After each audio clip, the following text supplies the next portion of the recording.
All right. Hey, welcome. We are live again here with Kevin Thistle, the real estate appraiser. And typically my go to when I've got questions around value, right?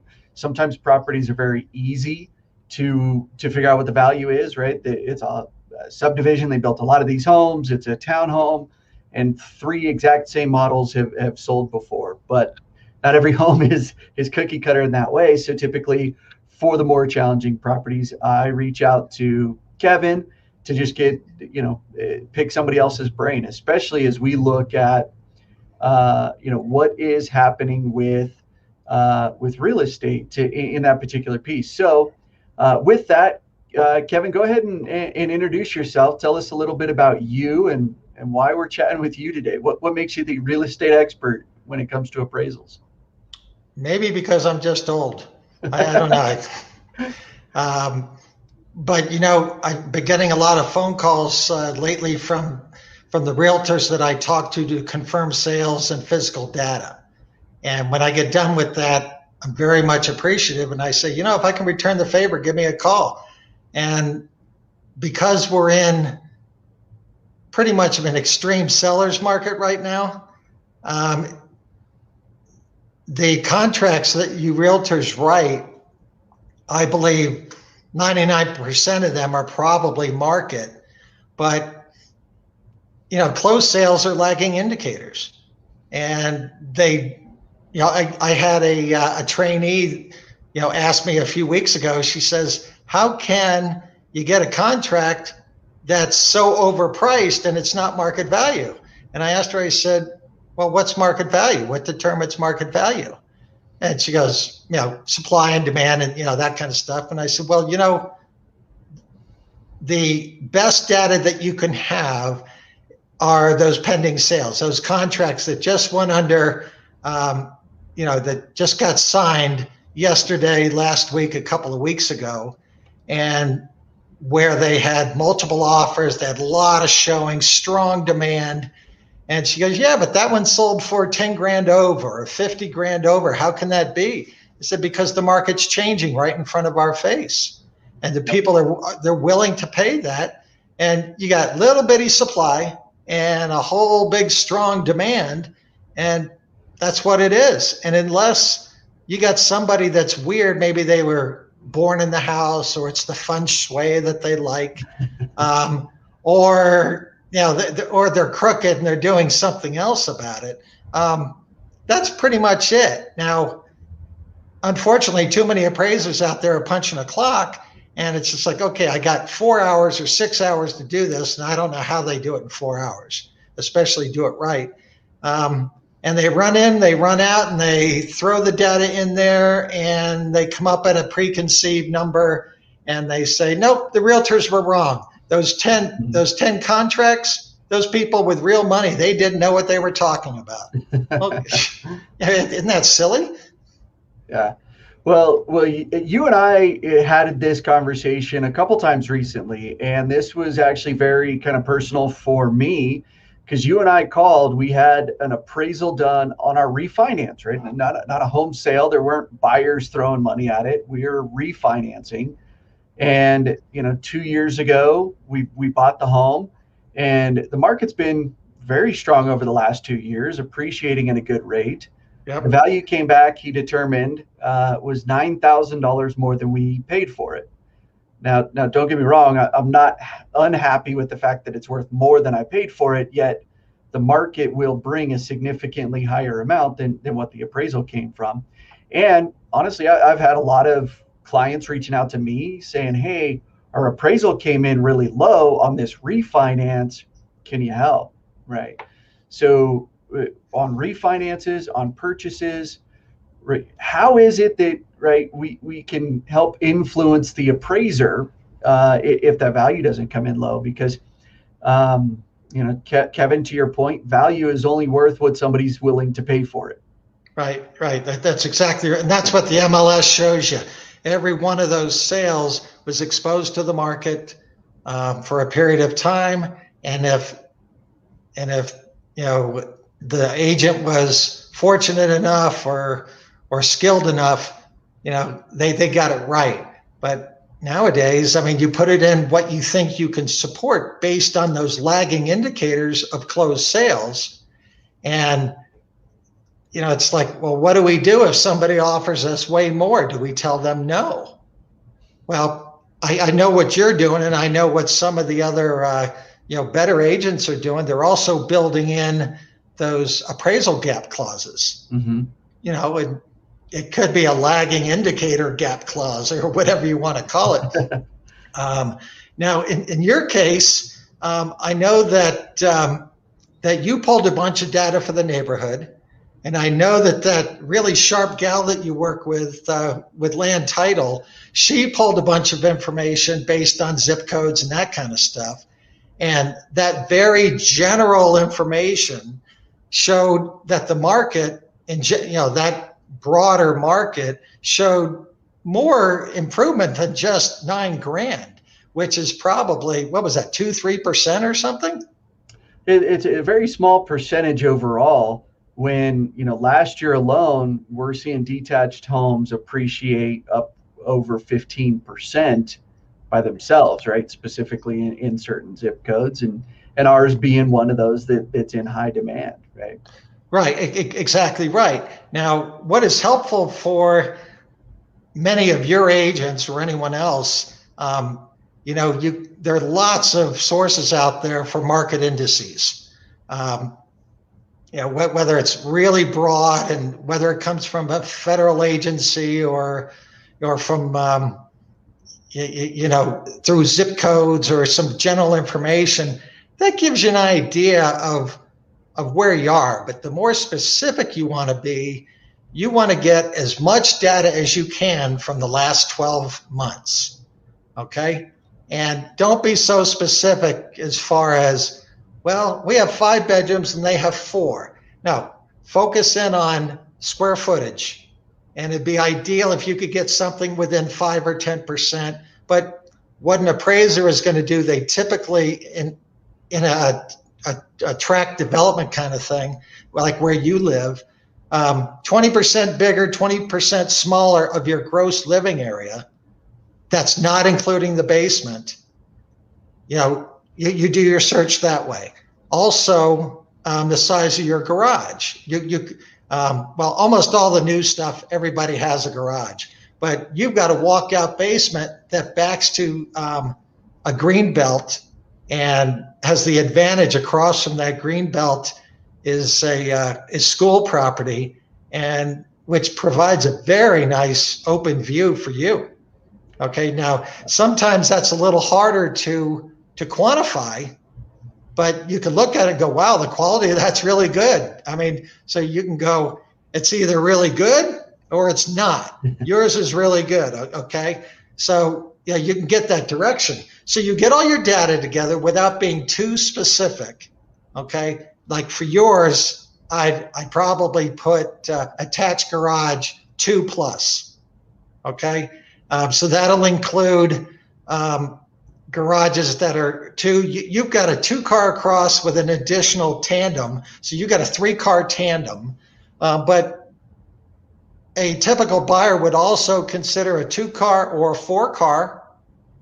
I'd be happy to get extra garage space, but what they're really looking for is number of bedrooms, baths, overall condition, and same general age. The advantage of getting an existing home like yours that's only 2 years old is that all the construction on your street is finished. The yard's in.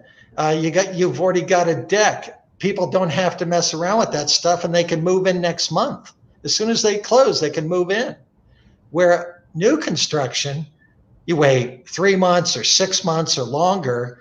So there is an advantage. But after you've done your research in the MLS, you can print out different reports. And there's a market condition form. It's called the 1004 MC. Okay, 1004 MC for market condition, and it'll show you a grid that they did, or let's say a table. And the first column is the first 6 months, and the second column is the next quarter, and the last one is the most recent quarter. Okay, and it will compare sale prices, and it will compare your list price to sale price, which is a little misleading because if a property's been on the market for a while, the realtor's going to change his list price, and then they do it on the new list price. It's not so much on the original list price. Yeah.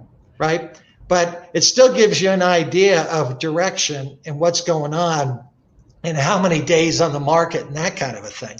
And the reason that this is a good tool is because it's not general by zip code anymore. It's very specific in your neighborhood or greater market. And your market isn't always just your neighborhood.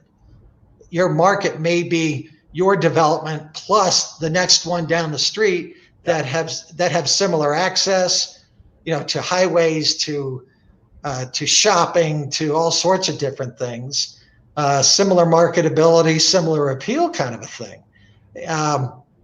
So Fannie Mae likes for you to stay within a mile if you're in Denver in an urban environment, in a city environment. And you generally don't have to go out further than that. But if you're in the suburbs, like you and your family are, you can go out as far as 3 miles, and Fannie Mae says that that's okay, but you have to explain it. Yeah. Well, what I try to do is to do what a typical buyer would do. So if there's a lack of inventory, then I would want to expand my search area. But if I got a bunch of data there, then I don't need to expand my search area unless, nope, that's not the price I want. I want to expand it and find something else, but that's the wrong way to do it. That's dishonest. Okay. But from a realtor's perspective, to do all that homework ahead of time, you're preparing yourself for when that appraiser comes in. And I'm a firm believer, your job is to meet that appraiser at the property. Now, you never tell them, go, I need $1 million to make this work, or I need 500 grand to make this work. Okay. That's not kosher. And he doesn't want to hear it anyhow. Of course not. Right. And what just about every other realtor will do is provide a bunch of sales. Well, I'm going to pull up the same sales that you're going to pull up, but I was taught years ago, take anything that they want to give you, because maybe you missed something, or maybe you're not sure. I don't look at it as pressure with them saying, I've got to hit this number. And quite frankly, I don't care. I'm too old to care. Okay. But the most important thing that a good listing agent can do is to report the activity had on the property. Well, the house was on the market for 9 days, or was on the market for 4 days. And we had 60 showings, which resulted in 10 offers. All of them were above asking or above list price. And they ranged from $555 to $625. Okay. And there were different things in there. Some had a contingency. Some of them needed to have time, delayed occupancy, to give the seller time to find a new home, those kind of things. But that's the most current data. And that's data that the appraiser can't find in the MLS. Yep.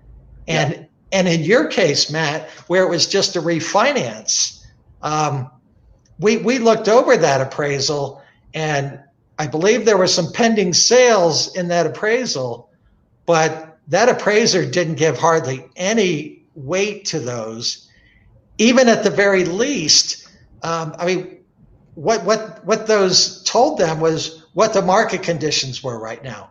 Because you can get all those indices, whether they're general or that 1004MC form, and they're showing you direction that they're going up, okay?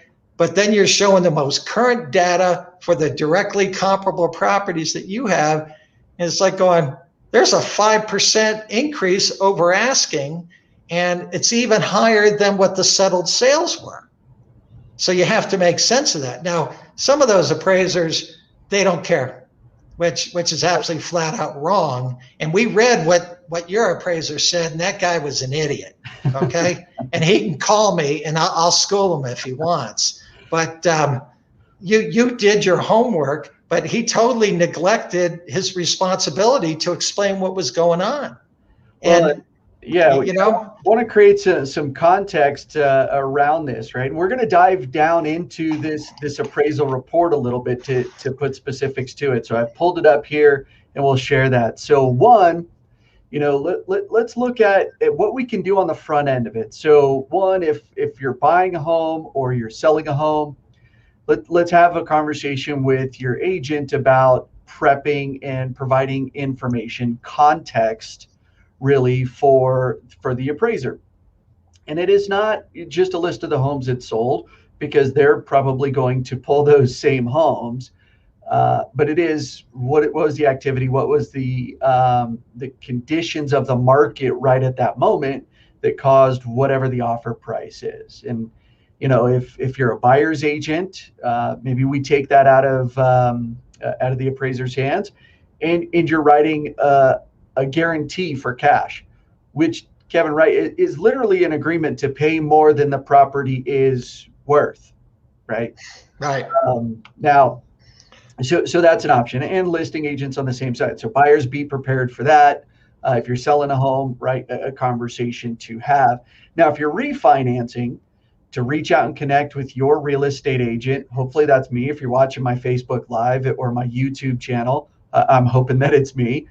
Even if you didn't buy it from me, if you're reaching out to me looking for help, happy to help, right? But providing some information so that you can provide it to the appraiser when they come through. Now, Kevin, as a homeowner, when I'm meeting the appraiser, I'm not going to hand them a list and say, hey, my appraiser told me that my home is worth $550,000, and here's what they gave. Because a lot of appraisers, just like everybody else, some of them have a little bit of an ego and don't like being told what the market is, right. Is their job is to interpret the market, right? So if I were to meet you at my house, right, you're coming out to appraise, what would you like me to say, or how should I convey that information if I've done my research or I've had my real estate agent do my research and I'm providing specifically when it comes to a refinance scenario? You can go ahead and provide that market data, but I wouldn't do that. I wouldn't lead off with that. Okay, like in baseball, you may not start off with that slider. Maybe you wait for a full count. Okay, because if you start off with that, if you start off being too aggressive with the appraiser, you're going to turn them off and they're not going to listen. Yeah. If you have a new furnace, a new water heater, new flooring, new roof because of a hailstorm, anything at all like that someone may not be able to pick up and know. So start off by telling them what they don't know and may not pick up. Okay. I would also note what time they show up and what time they leave. If they spend 10 minutes in there, they missed everything. Okay. A lot of us like to start in the basement, and we start looking at the water heater and the furnace. Now, the water heater will have a manufacturer date on it. It might be 2019, which means maybe it was installed in 2019. Maybe it was installed a year later in 2020. The furnace is a lot harder to tell how old it is, but you can tell if it's a modern furnace or not just by looking at it. I would also say, since first impressions are important, wipe down your water heater, wipe down your furnace, get some of that dust off of there. So when the appraiser flies in and flies out, they go, oh, that was a shiny furnace. Oh, that was a shiny water heater. Must have been in good shape, Yeah. right? They do. They care about their home. They take care of it. Yeah, no, exactly right. And I always ask the people, and when I say always, that means 90% of the time, if I remember, is when I set the appointment, I'll say, Matt, when I see you on Saturday, will you compile a list between now and then, whenever you're thinking about it, of what maybe you did? Because, maybe you'll stop and think and go, oh yeah, you know what? we did update that bathroom, or no, we did have to replace that water heater or that furnace, or we had a new garage door, or we had sprinklers installed. Your house is 2 years old. Builders don't put in backyard landscaping, generally speaking, right? You all put in a good amount of landscaping back there and added a deck and different things. So it's important to let them know what you've done, recently, especially if you've only been in the house a couple of years and you've spent some money, so that they have an idea. You need to give them a justification for the condition of the property. Yeah. If you don't say anything, if you don't provide any information, they can only assume you've done nothing. Okay? So once you've done that, you don't have to follow the guy around. You sort of get a feel for whether he or she is comfortable with you just shadowing them. I'm okay with people doing that because I pick up all sorts of extra information. When they chat me up, I try not to chat people up. I'm a pretty introverted kind of a guy, but when I spend more time with people, I get more information. Yeah. Okay, so there toward the end, once they have done a proper inspection, even measuring the outside of the house. Now, I'm old-fashioned. I use a tape measure on the outside, and I am also inspecting the siding and the brick and the concrete foundation, and I'm looking for problems. I'm looking to see if there's proper drainage. If the downspouts from your gutters are draining by your foundation, that's a problem. Well, at least it's a potential problem. It takes a little while to do a proper inspection. And if the appraiser's going too fast, feel free to slow them down and let them know. So, Yeah. You know what, we put this and that in here, and we extended the downspouts so that the place has better drainage or whatever. And then there at the end, you say, I've got some data here for you I'd like to share with you. Okay. And if they say, oh, well, I can do the research myself, I say, well, I'm sure you could, but that this is data that may be relevant, that maybe maybe would be helpful to you. Okay. And you never say this one sold for 600 grand, this one sold for 500 grand. Don't mention dollars. Okay. but you find the best comps available, like you have a finished basement. So and you have a walkout basement. So those things typically add value. And in this market, I can almost guarantee you that they add value because they make the house more functional, increases its utility, its appeal. If you've got a walkout basement, more lights coming in, those kind of things. So yeah. You provide that kind of data, and you make sure he understands. And if they don't, and if it's a refinance situation, you just make note of it. And in your situation, maybe you point out the obvious, like, yes, this is a 3-car garage. I use the third space to store bikes and garbage cans and other things, but I can put my truck in that spot. Yeah. That's a 3-car garage. Now, it may not be exactly the same as a 3-car wide garage, but you know what? It also depends on the market. Sometimes it makes a difference, sometimes it doesn't. So that's the kind of stuff you point out, those really important things that maybe they'll miss. And right, ultimately what we're hearing you say is that it's important to be prepared on the front end of it. And overall, a real estate appraiser is influenced by what they see. So if we're helping them to see what yes. we see, the likelihood that they see it our way may increase. Sometimes it doesn't, right? This doesn't always work. It's not a 1 + 1 = 2 in this scenario, but it is for sure one person's opinion of what the price is at that one moment. So let's move forward, right, in this appraisal process. Let's say the appraisal came back, and I'm gonna pull up here my my appraisal.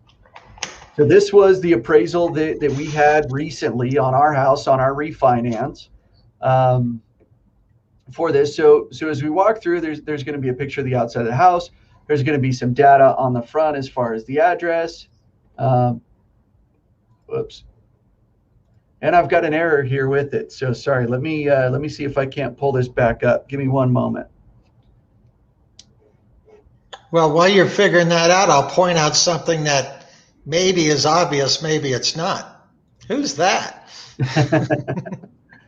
From the street, it looks like you got a 2-car garage, right? But when you open the garage and you spend a couple of minutes in the garage looking around, you go, oh yeah, this is a 3-car garage. But if someone's in a hurry and they're not doing a very thorough job, they could miss that. Yeah, without a doubt, can be missed. So, to point those things out, and you'll see the appraiser missed it on this one.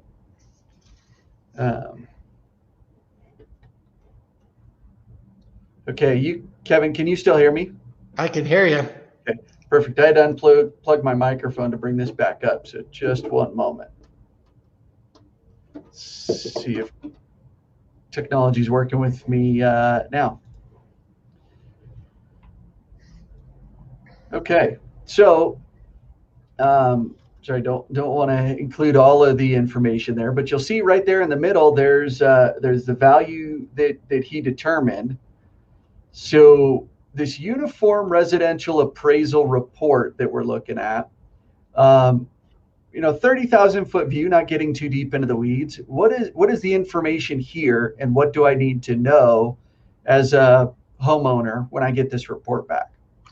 Well, the first part will give you the address, the legal description, the tax ID number, how much your taxes were, and that's fine. He's going to pull that up, and that's going to be fine. You want to make sure that down here in the improvement section that he notes that you've got a walkout basement, okay? Because not everybody does. The house across the street doesn't.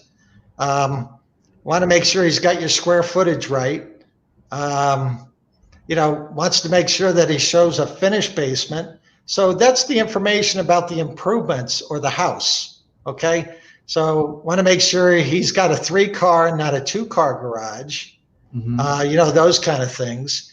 And once you do that, the next page is your sales grid, okay? And the appraiser goes out and he chooses his best 3 or 4 sales typically, and hopefully gets some current listings. Now, current listings can be actives or pending sales. And right now, they're pending sales all over the place. Okay, so if you got a brand new active in your neighborhood, call the listing agent tomorrow, the next day, because maybe it went under contract. Yeah. So pending sales are your best information.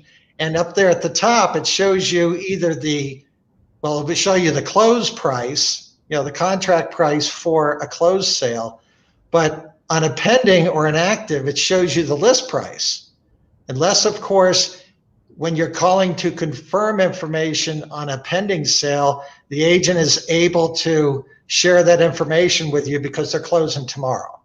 Okay. And they're comfortable with that. If I don't know, or if they haven't given me a pretty good indication of what that contract price is, I leave the list price. But then below that, there's an opportunity for the appraiser to describe what happens. So when I call you to confirm a pending sale, you tell me, you go, hey, Kev, we were on the market 4 days, Thursday, Friday, Saturday, Sunday, and we could have cut off all showings and offers on Saturday morning, but we let it continue to go, and we got 10 offers, and they're all way above asking, and here's what they broke down to be. There was one cash, a VA, FHA, but the rest of them were conventional, and here were the different terms of the contract, and they were significantly above asking price. Now, if I don't know exactly, I may leave that list price, but I'm going to say in the narrative part, going, you know what? demand is very strong, and this thing sold higher than the list price, even though I don't know exactly what it was. But what this tells us is that market conditions are very strong and the market is improving as we speak. Yeah. Okay? Because that's exactly what that's telling us. I don't believe that's what happened in your case. Well, and we're looking at here, right? And you see verification source, you see listing agent here, and as we get into this report a little bit deeper, and we see the current pending sales, he indicated that he spoke to the listing agent, and yet there were no notes in there as to what the conversations were, and no indication as to the information I found when I called the listing agents directly to find that information out. So overall, this looks like a lot of information. It is relatively straightforward as we start breaking down. Yet, the column to the very left, right? We see what specifically they're talking about. When it comes to location, it's site is how big the lot is, right? Lot square footage. That's true. And whether or not they make an adjustment or the market indicates that there's an adjustment isn't just about the size of the lot. Yeah, because you got a pie-shaped lot, right? So it comes down to the overall utility and appeal. So I've got a gal I work with. On paper, she's got a big lot, but she's got 5,000 square feet of that big lot that is basically 10 feet wide and it's useless. Okay. But on paper, it looks really great. Yeah. But that's why, people go in and go, well, that looks like a small lot. And you go, no, we got another 10,000 feet there along the sidewalk. Well, that doesn't add any value. You don't care about that. Yeah, useless square footage is not beneficial for value. So, right, when I look at the columns under the address, right, there's the details to the left, and then there's some number adjustments to the right. Now, this confuses most folks, but walk me through like this here, for example, condition. They gave this comp a C3 versus the C2 they indicated on the subject property, and gave $50,000 in there. What are they adjusting specifically? Okay. The one thing that they did well when they redesigned this form a little bit after the mortgage crisis, a decade ago, is this C1, C2, all the way to C6. Now, C1, condition 1, is a brand new house. C2 is like new or remodeled or renovated. C3 is updated. So if you've got a house built in the 90s and you've got new flooring and new appliances, new countertops, that's updated. If you've got a house from the 50s and you've removed walls to open up the line of sight, you have more of an open floor plan. They totally redid the electric and the plumbing. They have everything new. That would be a C2 condition because it's like new. Okay. So that's pretty good. And that $50,000 that they did there, that was probably market derived by comparing it to other very similar homes. And what you should be doing is confirming it with the agents and saying, hey, Matt, what kind of condition was that property in? And you go, well, you know what? It was pretty nicely updated. We did this and that, but we didn't do all this other stuff because we didn't need to. You go, okay, so that conversation with you, I know it's C3. If I got a 1975 or 1980 home and it says, cozy and clean, I know it's not updated. It doesn't have Viking appliances. It doesn't have granite or quartz countertops. It doesn't have new flooring. So it's going to be a C4 condition, which means it's livable. It's nice. It's been pretty well maintained, but it certainly is not updated. Yeah. Okay. And so what drives value? The big question is, and you always ask yourself that it's not all, you can't assume, but in your neighborhood, bedrooms, baths, what kind of garage, and if you have an appealing or valuable view, which you have. I don't know how much additional value that adds, but without question, it adds value, because every other property like that I've looked at in your neighborhood and in similar markets with such strong demand, the sellers are able to say, isn't this a great feature? And they go, yes. And they say, I want some more money for this. And if you won't pay it, I got 9 other guys waiting in line that will pay extra for that nice view, because you don't have an additional neighbor back there, or it's just nice to sit there, on the deck, a nice covered deck, by the way, and enjoy a nice view in the afternoon and watch the sun go down and watch the birds and the airplanes and all that other kind of good stuff. Or you can sit on my deck and spill my drink on my neighbor because we're that close. Okay, I don't have a good view like that. Yeah. Right. Well, and so we look at this, right? They gave the condition of a C3, which is, updated but not like new.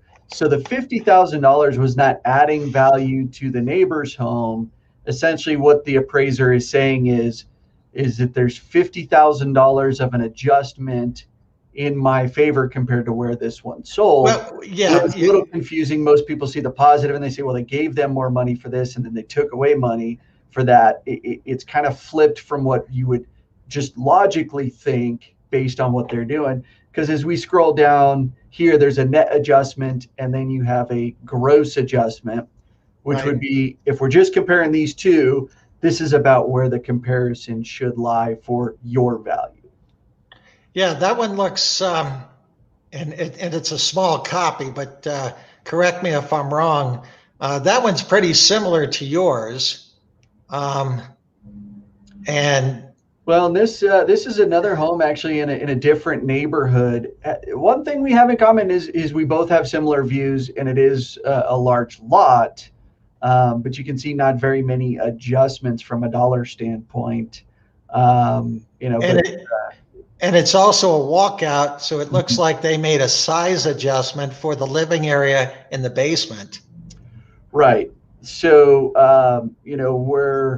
we do see some inconsistencies here, right? In the value, we see the basement rooms below grade, right? So it's bedrooms, bathrooms, and we see kind of here, we've got the same bedroom and bathroom count here for the basement, yet they made a almost $5,000 negative adjustment.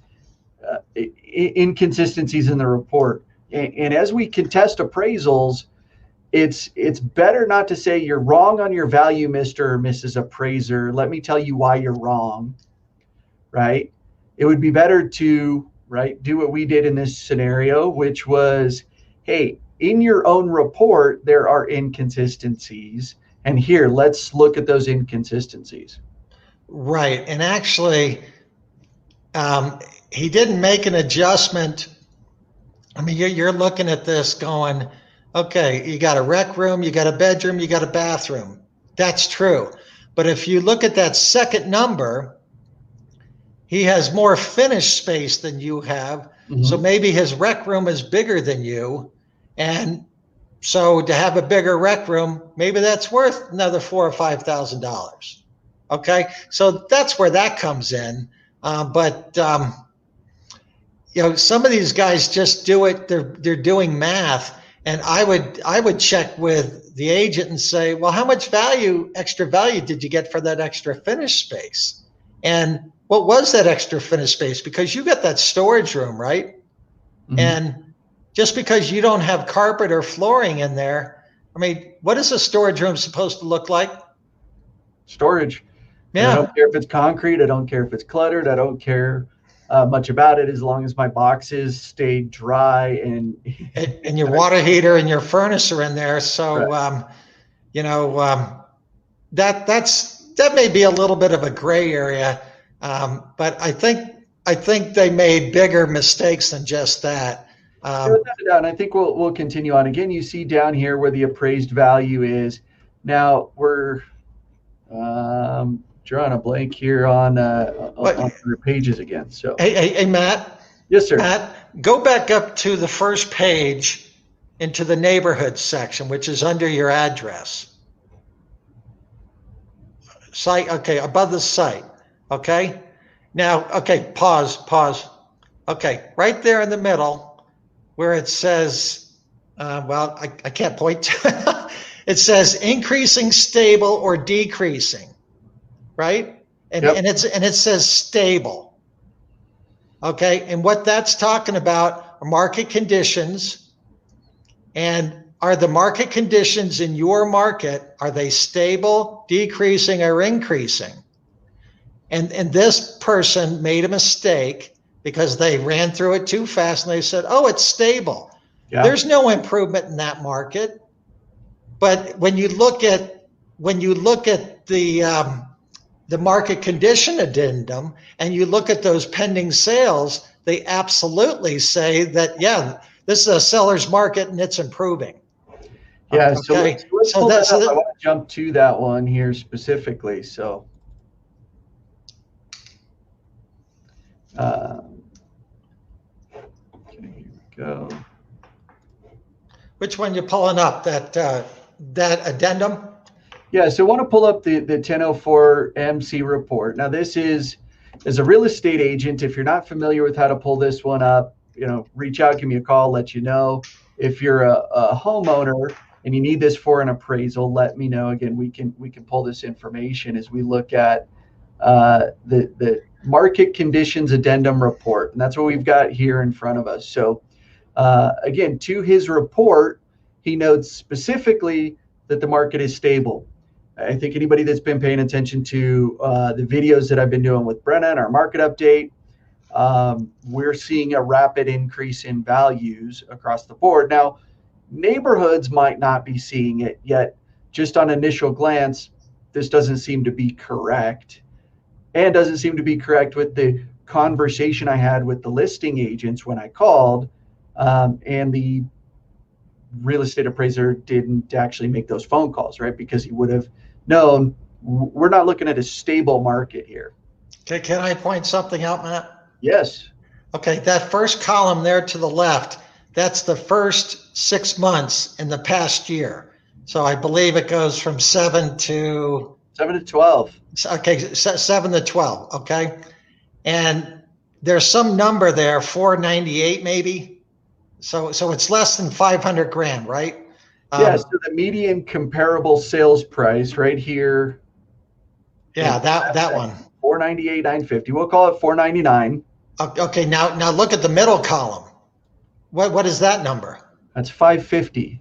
And then look at the next column next to that. 551. Okay, so if you compare the two columns, the past 6 months or the current period, and the first 6 months, a year ago kind of a thing, there has been a 10% increase in the market conditions or in value based on a bunch of sales. Almost, say, was that 10, 20, 47 sales. That's a pretty good little sample group.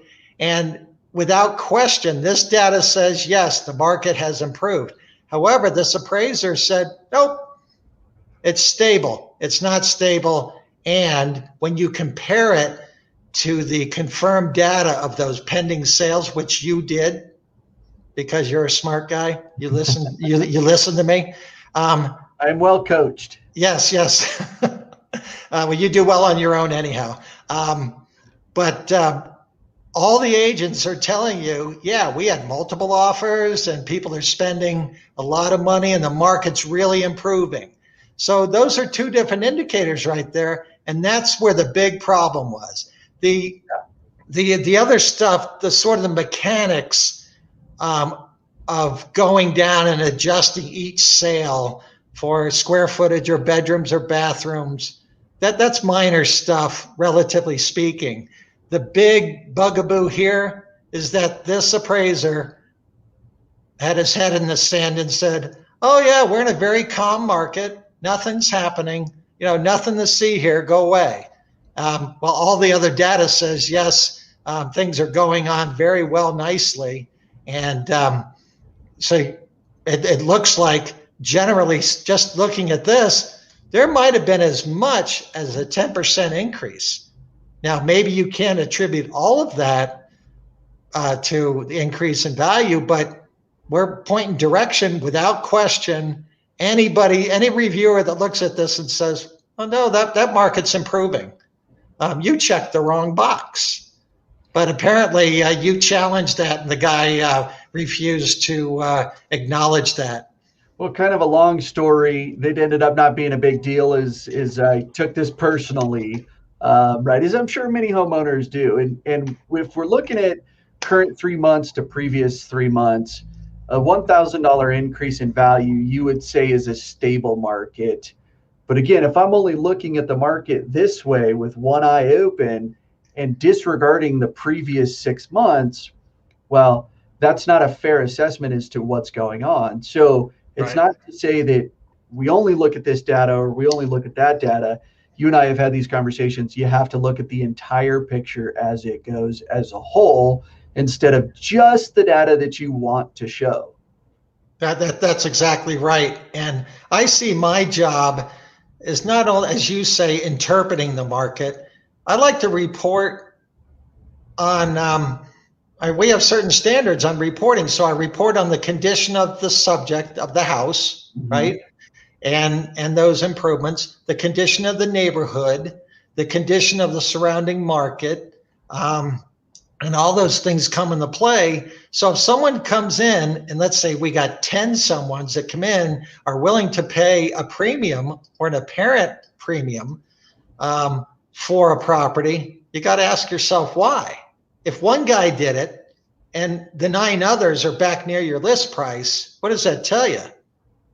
It tells you that the other 9 people were probably right, and the other guy either was moving in and he didn't, and his wife was putting pressure on him, or he just liked, but he was an anomaly, right? Or a blip. He wasn't, your best indicator. But without question, this market, at least for the last 2, if not 3 months, has been moving very well, and it started early. Basically, they took the time off from Thanksgiving through New Year's, and it started up the end of January and definitely the beginning of February in most of these submarkets. And the data right there within the report tells you that. Now, fortunately for you, the only thing that the homeowner cares about is, will my deal work? And I understand that. I've been there. And as it turned out, you didn't necessarily need a quality appraisal. It was adequate. And it probably wasn't worth chasing this guy, because this guy he was too busy and he didn't want to argue with it. Yeah, and it's unfortunately for some homeowners, this does make a difference on whether or not they can do their deal, even on the refinance, right? So if they're going to do the refinance to pull cash out, or they're going to drop mortgage insurance, or they're going to lower their rate and have the best of rates, right? Those loan to value marks really make a big impact. So this has an impact for folks, and attention to detail, right? The other piece we did with this appraisal, which again, if we're contesting the value of, is there were very relevant properties, very relevant comparable properties that were not included in the property into the appraisal, right? So when we are contesting value, it's, hey, we want you to consider this home as well, and here's the factors. In our case, it's the exact same square footage, it's the exact same bedroom count, because it's the same floor plan with similar views. But the appraiser missed it because it was listed in the Northern Colorado multiple listing service versus the Denver metro. So, we get this conversation often with clients that we're working on, and appraisers are human, right? We know that humans are flawed. As much as we want to put a lot of weight and merit to the appraised value, the reality of it is, if we hire 3 appraisers, we may come up with 3 different values. Yep. And I've got a friend of mine that years ago when the market was shifting, right, had to sell her parents' property and had three appraisers that came out. One appraised the property at 500,000, one appraised it at a million, and one appraised it at $1.5 million. Really? And it sold, if I remember correctly from the story, I think it sold for about 850. So again, shouldn't have that big of variation in it, yet these things happen. So, right, if you get an appraisal that you're concerned about, right, let's walk through what is it that exactly we need to do. And one, we're going to look at the report and see where there are inconsistencies. Yes. What have they indicated maybe that they got wrong? In our case, they clearly gave us value for a 2-car garage when we had a 3-car, because it's it's too wide, it's tandem. I could put all 3 cars in there. It's just not 3 wide, right? When we look at value around view and the location of the property, some of the comparable properties, he gave same value for the lot, even though most of their lot was not usable, Right. or backed up to a busier road, right, versus a creek and some other things, right? So when we talk about value, what drives value? What's real estate 101, Kevin? It's location, location, location, Yep. right? Yeah. So as we kind of wrap up the contesting values, what kind of final nugget would you like to leave us with? Okay. The nugget I'm going to give you here is verbiage. Do not say we're contesting value. Okay. What you're doing is contesting the results of the appraisal and possibly the quality of the data that was included. Maybe he missed a sale. Okay. And that wasn't the case here. It looked like, the sales data he included was probably among the best data available. But where they really missed it, besides the garage, is totally missed market condition. And there were 2 very strong indicators, that 1004 MC, right, that addendum, and the current pending sales, which are great indicators. And when your agent calls to confirm that information, if you're a homeowner, you may not want to do it yourself. You call me, you call Matt, you call Sarah, you call some of those folks, and you say, hey, would you do this for me? And yeah, you call, you have a conversation, and you say, what was the basement like? What was your view like? Did backing up to that busy road, did that affect value? And maybe they'll say, you know what, Matt, I thought it would, but in the current market we're in, it didn't affect value. So be very careful when you talk to your lender. And if you're writing an email, you say, I don't agree with value. Don't say that. Okay. Say, I contest these things within the report, and that basically the veracity of the report or the quality of the data, that kind of thing.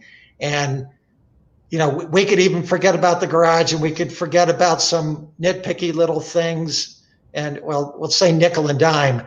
But the big thing that was glaring as a big hole in the side of a building was that market condition where they said it was stable, and without question, it was not stable. Yeah. They made a mistake. And let me tell you something. As you know, if you make a mistake, it's always smart to claim and go, yeah, my bad, my foul, let me go back. I made a mistake, and I'm not trying to be funny, about 2 years ago. And I missed these 2 sales. Mm-hmm. And it was because I didn't do something correct with that Northern Colorado IRIS system. It was a little different than the RE Colorado system. And the lady contacted not only the lender, but me, and said, how about these 2 sales? And I said, well, I'll take a look at them. So I called the lender back, and I said, because I'm not answerable to the homeowner. I'm answerable to my client, who's the lender. Right. And I said, you know what? I missed it. I don't know how I missed it, but I did. And those 2 sales should be included. And I said I'd be happy to, to consider those and to make the necessary corrections. I was happy, and as it turned out, the lady was right, and she never once said. She must have listened to your, to your blog here. That you don't contest it that way. Now, did it affect value? Yeah, it affected value, but more importantly, that was the right data. And I made a mistake, and I try not to make those mistakes. So I take extra time because I want to make sure I do it right. And so I only make big mistakes once in a while. I mean, just because. And I get people to check stuff out, and if you're methodical, but I do not put my ego there. And someone had their ego involved in your case, but so that nugget is, we're not contesting value, we're contesting the results of the appraisal, and this is why. So don't talk dollars, don't say value, don't say price, because that's the wrong way to approach it. It's against the rules, so to speak.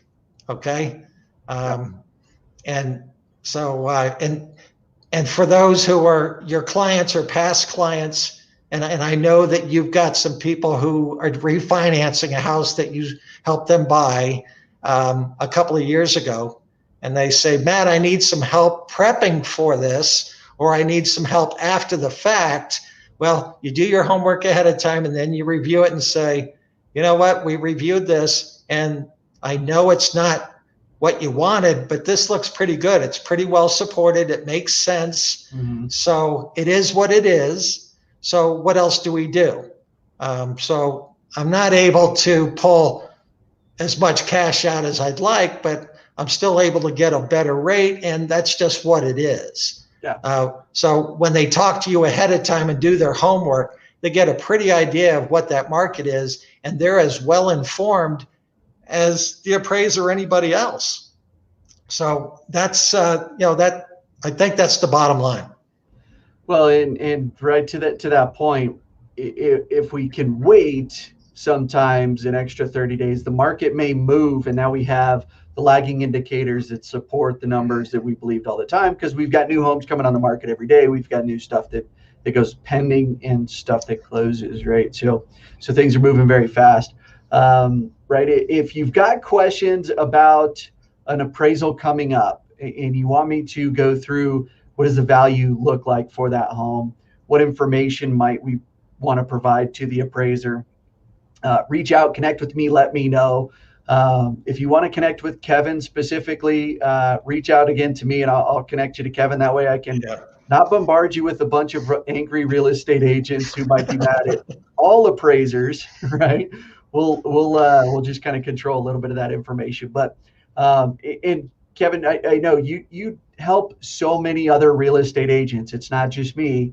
Always willing to pick up the phone, always willing to have a conversation. So on behalf of all of the real estate agents that go to you for that, really want to thank you, because that resource is incredibly valuable, and we really appreciate your time and appreciate your time, right, that you've shared with us here on this episode, as we talk about contesting the veracity of the there you go. The information provided in an appraisal report as it might pertain to value. Well, Matt, I'm very happy to help anybody anywhere I can, but it's also a very good business decision on my part, because back when I was just a pup in real estate, back in the last century, I learned some important lessons from some mentors that said free flow of information. Sure, share this information. And this was on commercial properties like a McDonald's or a warehouse or all sorts of stuff like that. So I really depend on talking with the agents, the listing agents, and occasionally the buyer's agent, and say, hey, what drove value? And then they start talking. And because you agents love to talk about your successes and about your properties, and I just listen, and that confirms, because I'll look at something and go, that doesn't make sense. is that data correct, or is there something I'm missing? And then they tell me, they go, oh yeah, this was fabulous. And here's a great example, and I'll finish. Last year when this pandemic thing started, things shifted as far as what affects value. I was talking with a really good agent down in Highlands Ranch, and he said, you know what? That big deck we have outside, that big backyard, that usable backyard, that brought us another 5% because people were locked up. They were staying at home. They needed extra living space, either out on the deck or an extra bedroom in the basement, an extra office. Things change. Okay, so my trainees really hate it when I tell them, and some of the realtors don't like it when they ask a question. And my answer is, well, it depends, right? What's going on? So I could not do my job without being able to talk to you and the other agents that are so generous with their time, either on the phone or just texting to confirm information, because the data in the MLS is not enough, especially in a market like we're in. So call anytime. You filter out those mean and angry people, and you send me all the nice folks. Yeah, we'll do that. Well, again, thank you so much, and for the folks that have been watching and tuning in, if you've got specific questions, let me know. If there's content that you want us to deliver here for future episodes, shoot me that email. I always appreciate hearing from everybody. So again, Kevin, thank you so much. I appreciate your time, and I'm sure we'll see you again here at family dinner sometime. Okay, sounds good. It's your turn to buy. Absolutely. Thanks, Kevin. See you, Matt. All right. Bye.